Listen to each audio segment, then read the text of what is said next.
नमस्कार। आप सभी का हमारे चैनल सनातन धर्म ज्ञान पर एक बार फिर से बहुत बहुत स्वागत है। आज का यह विशेषांक बहुत ही अद्भुत जानकारी समेटे हुए हैं, तो बिना समय व्यर्थ किए लेकर चलते हैं आपको आज के अद्भुत विशेषांक की ओर। जीवन में विजय प्राप्त करना सभी का स्वप्न होता है। प्रत्येक व्यक्ति जो इस धरा पर अपने जीवन का यापन कर रहा है, वह अपने किसी भी कार्य क्षेत्र में, किसी भी कार्य में या अपने जीवन में के प्रत्येक भाग पर अपनी कामयाब होना चाहता है, जीवन में आगे बढ़ना चाहता है। इस विषय पर महाराज जी ने एक बहुत ही अद्भुत बात कही है। एक अनन्य भक्त महाराज जी के धाम श्री कैंची धाम मिलने आए और अपने परिवार के साथ महाराज जी के पास पहुंचे और महाराज जी से अपने कारोबार के बारे में वार्तालाप करने के पश्चात महाराज जी से प्रश्न करने लगा कि महाराज जी, सफलता का क्या मंत्र हो सकता है? जीवन में आगे बढ़ने के लिए हमें क्या करना चाहिए? और जीवन के प्रत्येक कार्य में विजय प्राप्त करने के लिए, जीवन के प्रत्येक कार्य में सफलता प्राप्त करने के लिए क्या कोई सूत्र है? क्या कोई उपाय है? और यही प्रश्न बहुत से अनन्य दर्शक, बहुत से अनन्य भक्त महाराज जी के लिए यह प्रश्न करते हैं कि महाराज जी की कोई शिक्षा है, महाराज जी ने कोई उपाय बताया है, या ऐसा कोई माध्यम है जिससे हम जीवन में जो भी कार्य करें उसमें हमारी जीत, हमारी सफलता पक्की हो जाए। तो इस पर महाराज जी ने बड़ा ही सुंदर उत्तर उस व्यक्ति को दिया कि आप सभी को इसको जरूर सुनना चाहिए। महाराज जी कहते हैं कि जीवन में विजय या जीवन में सफलता प्राप्त करने के लिए अलग अलग आयाम हैं। जीवन में यदि आप सदैव विजित होना चाहते हैं, सदैव विजय प्राप्त करना चाहते हैं, तो आपको विजय के सही मायने पता होने चाहिए कि वाकई में आप अपनी जीत कब समझेंगे। महाराज जी कहते हैं कि बहुत से ऐसे जन होते हैं, बहुत से ऐसे लोग होते हैं जो कमजोर को सताकर, कमजोर पर अपना जोर दिखाकर स्वयं को विजय घोषित करते हैं, जो कि सबसे बड़ा दुर्बल कार्य माना जाता है। क्योंकि जो किसी भी प्रकार से सक्षम नहीं होगा, और किसी भी प्रकार से सक्षम की श्रेणी से बहुत कम लोग आते हैं। बहुत से कम लोग होते हैं जो कि किसी भी प्रकार से जीवन में सक्षम नहीं होते, जिनको जीवन में किसी भी कार्य क्षेत्र में सफलता नहीं मिल सकती। और यह भी निर्धारित होता है कि यह एक प्रकार के वह जो जन है वह बहुत ही कम है। अब पहली बात यह है कि आप स्वयं को किस श्रेणी में रखते हैं। देखिए, जीवन में यदि देखा जाए तो इस धारा पर बहुत कम, कुछ ही प्रतिशत जन हैं जो बिल्कुल ही सक्षम नहीं हैं। बाकी यदि आप स्वयं को कम आंकते हैं, यह भी आपकी गलती है। महाराज जी कहते हैं कि जीवन में आपको विजय के मायने पता होने चाहिए। आप विजय किस पर प्राप्त करना चाह रहे हैं। यदि आप कमजोर को सदा सताकर स्वयं की विजय प्राप्त करना चाह रहे हैं, तो आ- आपकी हार हो चुकी है।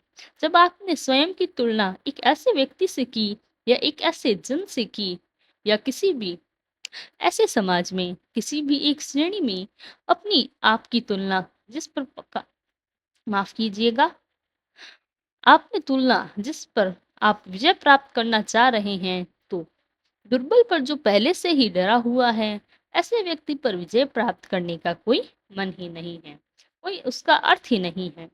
महाराज जी आगे कहते हैं कि आपको विजय के मायने जब सही पता चलेंगे, तो आप यह स्वयं ही निर्धारित कर लेंगे कि कौन से कार्य में आप स्वयं विजय हो जाएंगे, कौन से कार्य में आप सफलता प्राप्त कर सकते हैं।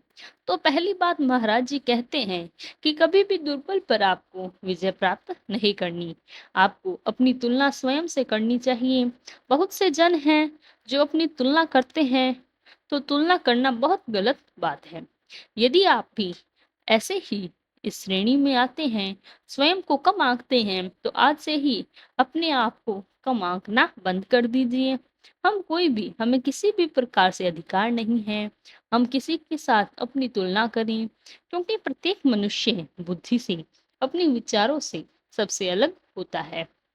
हर व्यक्ति का मस्तिष्क अलग हर व्यक्ति से होता है, हर व्यक्ति के विचार हर व्यक्ति से अलग होते हैं, सोचने का नज़रिया अलग होता है।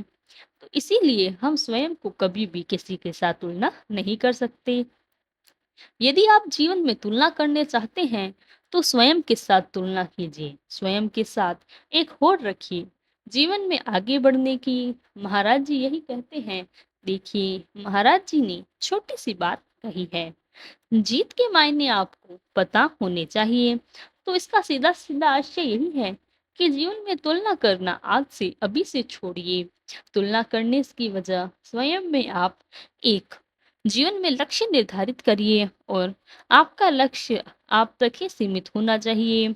आपको किस आप किसी भी लक्ष्य को किसी भी हानि नहीं पहुंचा सकते, क्योंकि ऐसे जीत में यदि आपको मिलती है तो वह जीत के समान नहीं है, बल्कि हर एक ऐसे व्यक्ति की जीत हार के समान ही है, क्योंकि स्वयं ही एक नकारात्मक मार्ग को आपने चुना है। नकारात्मकता जैसे ही जीवन में आपके प्रवेश करती है, आपके जीवन में तो आपके जीत के जो मायने होते हैं वह पूरी तरह से बदल जाते हैं। तो इसीलिए जीवन में आपका एक दृष्टिकोण होना चाहिए, और जीवन में स्वयं से होड़ होनी चाहिए। आप तुलना करने की वजह स्वयं से होड़ रखिए, तो जीवन में आपको कोई हरा नहीं सकता। ये बात आप रेखांकित कीजिए। आपकी हो आपकी आपसे आपकी होड़ आपसे ही होनी चाहिए। आपके लक्ष्य निर्धारित होने चाहिए। आप श्रीमद् भागवत गीता आप सभी ने पढ़ी ही होगी। जितने भी दर्शकों ने पढ़ी है वह अच्छे से इस बात को जानते हैं। जहाँ पर अर्जुन का प्रसंग आता है, तो अर्जुन और श्री कृष्ण के बीच में संवाद में आप पाएंगे कि श्री कृष्ण ने अर्जुन को जो मार्ग बताया है वह जीत के लिए सबसे सटीक मार्ग है। और महाराज जी ने भी इस बात पर प्रकाश डाला है कि जीत के मायने आपको पता होने चाहिए। जैसे आप जानते हैं, महाभारत में अर्जुन अपने पर ही प्रहार करने से पीछे हैं। तो श्री कृष्ण भगवान ने अर्जुन को ऐसा मार्ग बताया, ऐसे उनके उत्तरदायित्व उनको समझाए, जिससे वह जीवन में उन्होंने एक ऐसा आयाम स्थापित किया। उनकी जो विजय है वह आज भी दर्ज है हमारे धार्मिक ग्रंथों में। जितने भी धार्मिक ग्रंथ हैं, तो विजय ऐसी होनी चाहिए जो इतिहास बना दे। और ऐसी विजय तभी हो सकती है जब जीवन में आपका लक्ष्य निर्धारित होता है। और मुख्यतः यह विशेषांक हमारे सभी विद्यार्थियों के लिए भी है। जीवन में यदि आपने एक लक्ष्य निर्धारित किया हुआ है और स्वयं की स्वयं से होड़ है, तो फिर आपको जीवन में सफल होने से कोई नहीं रोक सकता। और ऐसे ही विशेषांक उनके लिए भी उपयोगी हैं जो किसी भी कार्य क्षेत्र से जुड़े हैं। जीवन में यदि आप आगे बढ़ना चाहते हैं, आप स्वयं को आज कुछ आने वाले कुछ सालों के लिए, कुछ समय के बाद कुछ और देखना चाहते हैं, जीवन में बहुत बड़े बदलाव के विषय में सोच रहे हैं, तो आपको आज से ही तुलना करनी बंद करनी होगी। करना क्या होगा? क्योंकि यह कर्म धारा है और कर्म प्रधान है, तो इसीलिए आपको कर्म तो करना ही है, लेकिन साथ ही साथ में आपको जीवन में आगे बढ़ने के लिए रास्ते भी निर्धारित आज से ही करने होंगे। ये बहुत उपयोगी है यह जीवन में। यदि जिस व्यक्ति के जीवन में लक्ष्य ही नहीं होता, उसे दिशा कहाँ से पता चलेगी? उसे मार्ग में कहाँ जाना है, उसे आगे क्या करना है, वह अपने आप को आने वाले कुछ समय में कहाँ से कहाँ देखना चाहता है, ऐसे प्रश्न यदि आपके मस्तिष्क में आज नहीं उठ रहे, तो आप तैयार करना प्रारंभ कर दीजिए। क्योंकि ये अभी जो समय है वह समय परिवर्तन का समय है। इस एक समय आएगा, यदि आज आप कमजोर हैं तो वह परिवर्तन नकारात्मक होगा, क्योंकि आपने लक्ष्य बनाया है। जीवन में कोई होड़ नहीं है। जीवन जो है वह एक ऐसे ठहरे हुए पानी के समान नहीं है। यह तो आपका नजरिया है कि आप जीवन को एक ठहरे हुए पानी के समान देखें। जीवन को एक धारा के समान वह तो सदैव प्रवाहित होती है। जीवन एक धारा की तरह बहता जाता है। यदि आप इस धारा के साथ नहीं बहते, तो आप स्वयं को कभी लक्षित नहीं बना सकते। यह लक्ष्य विहीन सजीव व्यर्थ है।